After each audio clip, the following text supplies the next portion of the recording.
धीमहि धियो यो नः प्रचोदयात्।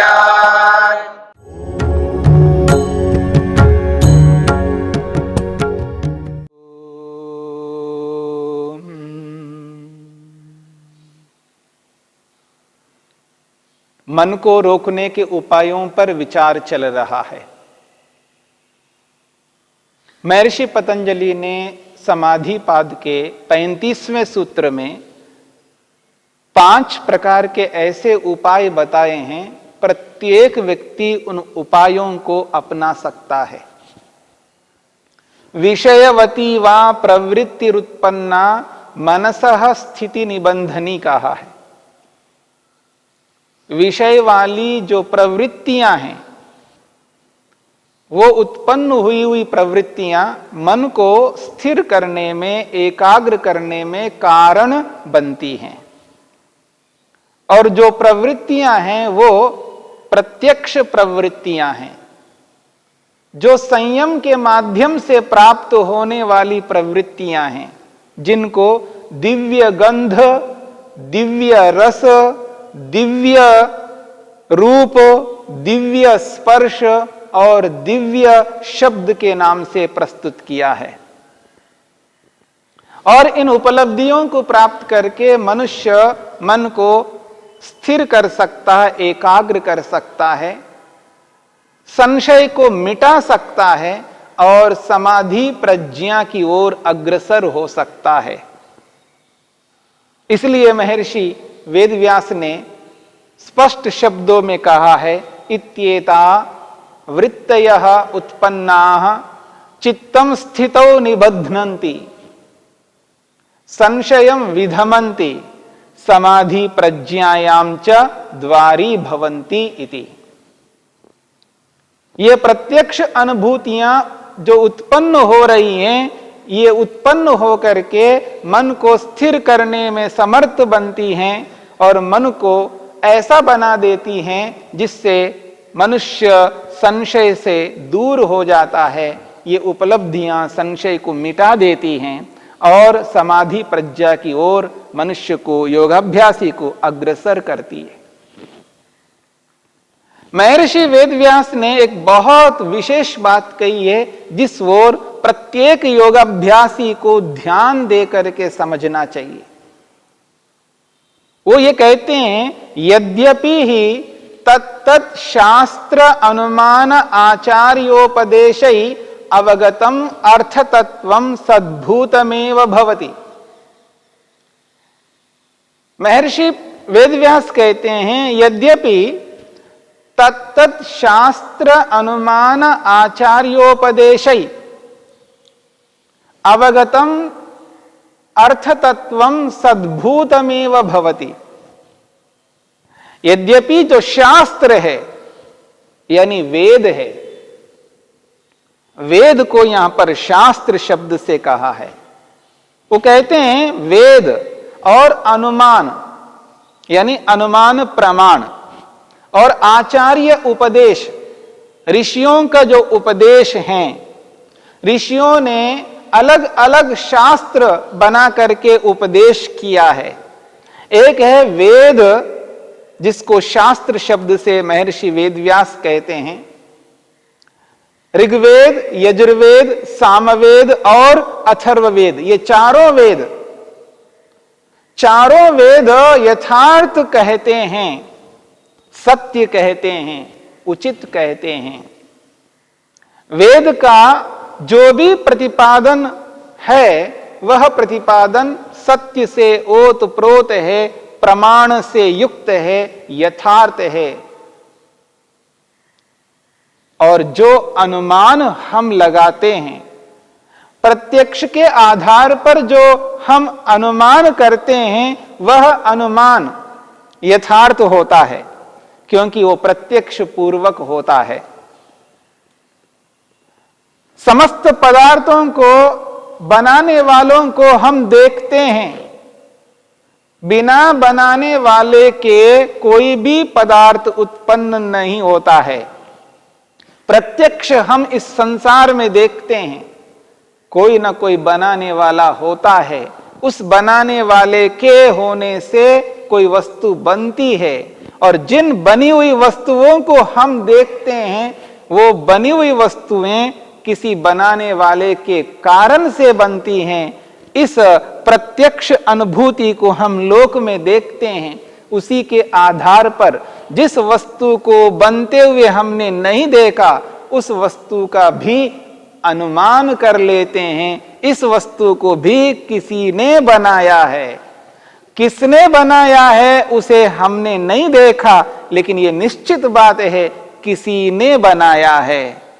ठीक इसी प्रकार से सारा का सारा ब्रह्मांड, ये संसार, ये जगत उत्तम रीति से बना हुआ है, तो इस बने हुए जगत को, संसार को देख करके भी अनुमान होता है इस जगत को भी किसी ने बनाया है। हां, वो मनुष्य नहीं हो सकता, क्योंकि व्यापक है संसार।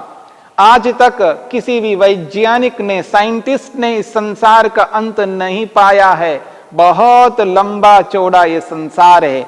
इतने बड़े संसार को, जिसमें पृथ्वी, सूर्य, बड़े बड़े पदार्थ जो हैं, इनको मनुष्य नहीं बना सकता, लेकिन बुद्धिमत्ता पूर्वक ये पदार्थ बने हुए हैं और व्यवस्थित हैं। इसलिए आज बुद्धिमान को ये प्रतीति होती है इनको भी बनाने वाला कोई है। वह कौन है ये अलग बात है, लेकिन कोई तो है। यह है अनुमान प्रमाण। महर्षि वेदव्यास कहते हैं, यद्यपि ही तत्तत् शास्त्र अनुमान। तीसरी बात कहें, आचार्य उपदेशई। आचार्यों का जो उपदेश है, यहां पर आचार्य ऋषियों के लिए संकेत कर रहे हैं। जितने भी ऋषि हुए हैं, जिन्होंने अलग अलग शास्त्र बनाए हैं, जैसे कि जिस शास्त्र को लेकर के हम विचार कर रहे हैं, यह योग शास्त्र है। इस योग शास्त्र को बनाने वाले महर्षि पतंजलि हैं। सांख्य को बनाने वाले महर्षि कपिल हैं। वैशेषिक दर्शन को बनाने वाले महर्षि कणाद है। न्याय शास्त्र को बनाने वाले ऋषि महर्षि गौतम हैं। वेदांत शास्त्र को बनाने वाले ऋषि महर्षि वेदव्यास हैं। और मीमांसा को बनाने वाले ऋषि का नाम जैमिनी है। ऐसे अलग अलग ऋषियों ने अलग अलग शास्त्र हमारे सामने रखे हैं, हमारे कल्याण के लिए रखे हैं। तो महर्षि वेदव्यास कहते हैं, यद्यपि ही तत्तत् शास्त्र अनुमान आचार्योपदेशई। आचार्यों का उपदेश, अनुमान प्रमाण और वेद रूपी शास्त्र, इनके द्वारा जो अर्थ तत्व है, जो पदार्थ है, उसको अवगतम जाना जाता है। यद्यपि ही तत्तत् शास्त्र अनुमान आचार्योपदेशई अवगतम अर्थ तत्वम। इन तीनों के माध्यम से जो जाना जाता है अर्थ, वो अर्थ सद्भूतमेव भवति, यथार्थ ही होता है। क्योंकि वेद ने कहा है, किसी और ने नहीं कहा। वेद ने कहा है, इसलिए वो उचित है, सत्य है, न्याय से युक्त है। और अनुमान प्रमाण ने कहा है तो वो उचित है, सत्य है। और ऋषियों ने कहा है तो भी सत्य है। क्योंकि ऋषि केवल ऋषि नहीं होता है, ऋषि मंत्र दृष्टा होता है, जिसने यथार्थ साक्षात किया हुआ होता है। वह धर्म को स्वीकार किया हुआ होता है, न्याय को अपनाया हुआ होता है। वो सत्यमानी होता है, सत्यकारी होता है, सत्यवादी होता है, असत्य आचरण नहीं करता है। मनुष्य मात्र के कल्याण के लिए वो उपदेश करने वाला होता है, उसी को ऋषि कहते हैं, हर किसी व्यक्ति को नहीं है। ऐसे ऋषियों का उपदेश भी यथार्थ होता है। इसलिए कहते हैं सद्भूतमेव भवति, यथार्थ ही होता है। जो वेद ने कहा वह यथार्थ होता है, जो अनुमान प्रमाण ने कहा वह भी यथार्थ होता है, और जो ऋषियों ने कहा है वो भी यथार्थ होता है। क्यों? एतेषाम यथाभूतार्थ प्रतिपादन सामर्थ्यात्। महर्षि वेदव्यास कहते हैं एतेषाम यथाभूतार्थ प्रतिपादन सामर्थ्यात्। वेद में यथार्थ को प्रतिपादित करने का सामर्थ्य है। वेद में यथार्थ को प्रस्तुत करने का सामर्थ्य रखता है वेद। वेद में यह सामर्थ्य है, जो वस्तु जैसी है उसको वैसा ही प्रस्तुत करता है, क्योंकि ईश्वर ने कहा है। ईश्वर सर्वज्ञ हैं, इसलिए ईश्वर वेद के माध्यम से यथार्थ वस्तु को ही प्रस्तुत करता है। और अनुमान प्रमाण में भी यह सामर्थ्य है, वो यथाभूतार्थ प्रतिपादन सामर्थ्यात्। जो वस्तु जैसी है उसको प्रमाण, अनुमान प्रमाण वैसा ही प्रस्तुत करता है। और जो ऋषियों ने जो भी इन शास्त्रों में बताया है वह भी यथार्थ ही होता है। लेकिन महर्षि वेदव्यास ने बहुत बड़ी बात कही है, तथापि यावद एकदेशोपि कश्चित न स्वकर्ण संवेद्यो भवति। फिर भी महर्षि वेदव्यास कहते हैं यावत एक देशोपि, जो वेद ने बताया है, जो अनुमान प्रमाण कहता है, जो ऋषि लोग कहते हैं, जिन विषयों को हमारे सामने रखते हैं, यद्यपि वो सत्य होते हैं, यथार्थ होते हैं, क्योंकि यथार्थ रखने का सामर्थ्य उनमें होता है, फिर भी महर्षि वेदव्यास कहते हैं यावत एक देशोपि, जब तक मनुष्य उनमें से किसी एक को स्वकर्ण संवेद्यो भवति, जब तक वो किसी एक विषय को प्रत्यक्ष करके नहीं देखता है, तावत सर्वं परोक्षमिव आ अपवर्गादिषु सूक्ष्मेषु अर्थेषु न दृढ़ाम बुद्धिम उत्पादयति। बहुत बड़ी बात कही है। महर्षि वेदव्यास कहते हैं यदि मनुष्य यानी योगाभ्यासी वेद में जो कहा है, अनुमान जो कहता है, ऋषि जो कहते हैं, उनमें से किसी एक भी विषय को जब तक प्रत्यक्ष करके नहीं देखता है, साक्षात अनुभव करके नहीं देखता है, तब तक सर्वम, सब जो वेद ने कहा उन सबको, अनुमान प्रमाण जो कहता है उस सबको, ऋषि लोग जो कहते हैं उन सबको वो विषय नहीं बना पाता है। उन पर वैसी श्रद्धा उत्पन्न नहीं हो पाती है, वैसा विश्वास उत्पन्न नहीं होता है। इसलिए कहते हैं सर्वम परोक्षम इव, सब परोक्ष के समान, प्रत्यक्ष तो है नहीं, बहुत दूर की बात है। परोक्षमिव आ अपवर्गादिषु, मतलब वो कहते हैं मुक्ति तक, मोक्ष तक। ऋषि कहते हैं व्यायाम करना चाहिए, ऋषि कहते हैं व्यायाम करना चाहिए, व्यायाम करने से शरीर मजबूत होता है, दृढ़ बलवान होता है। और उसने उसको व्यायाम करके प्रत्यक्ष अनुभव नहीं किया है, तो आयुर्वेदकार ने आयु के संदर्भ में, जीवन के संदर्भ में, मनुष्य जीवन में मनुष्य को किस किस प्रकार रहने से अपने शरीर को स्वस्थ रख सकता है, निरोगी रख सकता है, उस पर व्यक्ति का विश्वास नहीं होता है, नहीं होगा, क्योंकि उसने एक भी विषय को प्रत्यक्ष करके नहीं देखा। कम से कम व्यक्ति को एक विषय को प्रत्यक्ष करके देख लेना चाहिए, जिससे उसको बाकी विषयों में विश्वास उत्पन्न हो जाए।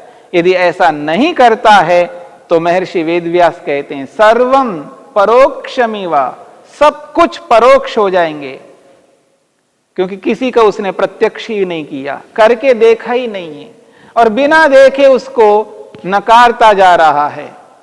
सर्वम परोक्षमिव आ अपवर्गादिषु, मुक्ति पर्यंत जितने भी विषय हैं, सूक्ष्मेषु पदार्थेषु, जितने भी सूक्ष्म पदार्थ हैं, आत्मा, परमात्मा, महतत्व रूपी बुद्धि, अहंकार रूपी यंत्र, मन, ज्ञानेन्द्रियां, कर्मेंद्रियां, तन्मात्राएं, ये सारे के सारे सूक्ष्म पदार्थ हैं।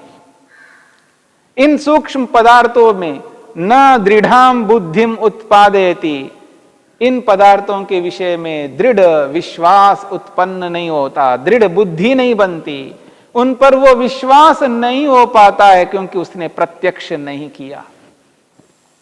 इसलिए महर्षि वेदव्यास कहना चाहते हैं, वो ये कहना चाहते हैं, हे योगाभ्यासी, तुम कम से कम इन समस्त पदार्थों में किसी एक पदार्थ को प्रत्यक्ष करके देख लो, किसी एक विषय को अनुभव करके देख लो। यदि एक विषय को अनुभव करके देख लोगे तो बाकी जिनको आपने अनुभव नहीं किया है उनमें भी विश्वास उत्पन्न हो जाएगा, श्रद्धा उत्पन्न हो जाएगी। इसलिए वो कहते हैं तस्मात् शास्त्र अनुमान आचार्योपोद्बलाद अवश्यमेव कश्चित अर्थ विशेषः प्रत्यक्षी कर्तव्यः। महर्षि वेदव्यास कहते हैं इसीलिए शास्त्र के द्वारा प्रतिपादित, अनुमान के द्वारा प्रतिपादित या आचार्यों के द्वारा उपदेश किए हुए उन पदार्थों में से किसी एक को अवश्य रूप से प्रत्यक्ष करके देख लेना चाहिए। जब व्यक्ति उनमें से किसी एक को प्रत्यक्ष करके देख लेता है तो महर्षि कहते हैं तत्र तद उपदिष्टार्थेकदेशः प्रत्यक्षत्वे सति सर्वम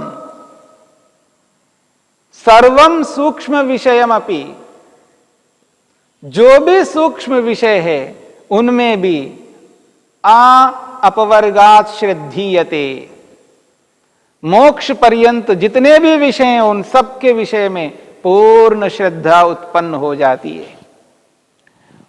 उपदेश किए हुए किसी एक अर्थ का जब व्यक्ति प्रत्यक्ष कर लेता है तो बाकी जितने भी अप्रत्यक्ष हैं, चाहे वो मुक्ति तक, मोक्ष तक जितने भी विषय हैं, उन सब के प्रति श्रद्धीयते, श्रद्धा उत्पन्न होती है।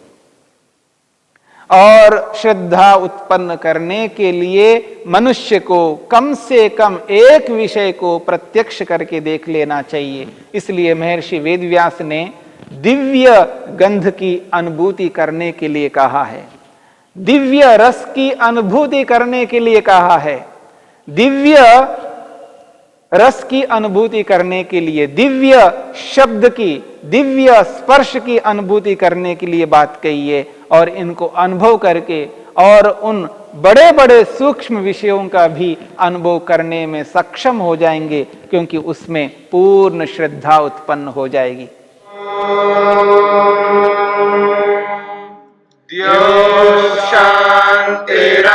शांतिरंतरिक्षं शांति पृथिवी शांतिरापः शांतिरोषधयः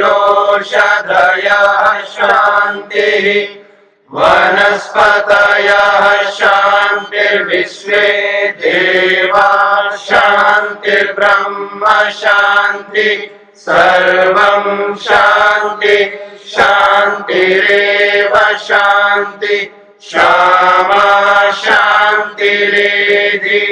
ओम शांति शांति शांति।